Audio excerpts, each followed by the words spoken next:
s'agit de Gilles Poux, qui est le maire communiste de La Courneuve et qui publie effectivement ce matin un atlas de 100 pages qui détaille les inégalités frappant sa commune, un document choc avec lequel l'élu entend mettre en lumière la non-action de l'État. Aurore Villemur, Baptiste Quetta.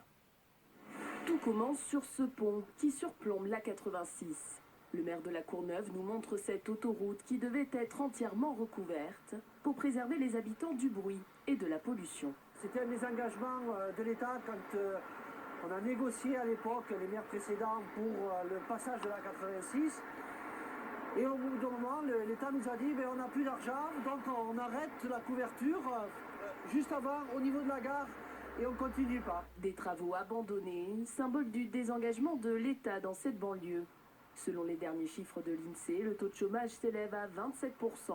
La Courneuve ne dispose pourtant que d'un conseiller Pôle emploi pour 160 chômeurs, contre un pour 116 à Paris. Le Trésor public lui a fermé.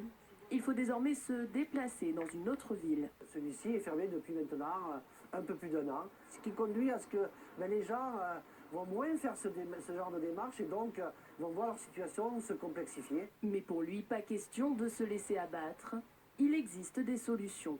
Déjà, par exemple, on met en place un système avec une commission indépendante qui puisse contrôler les moyens que met l'État sur le territoire national. Et après, moi je propose par exemple qu'il y ait un dédoublement des CM2 et des 6e de façon à éviter ce décrochage. Au total, l'élu défend 18 propositions chiffrées à 10 milliards d'euros pour établir l'égalité dans les territoires populaires.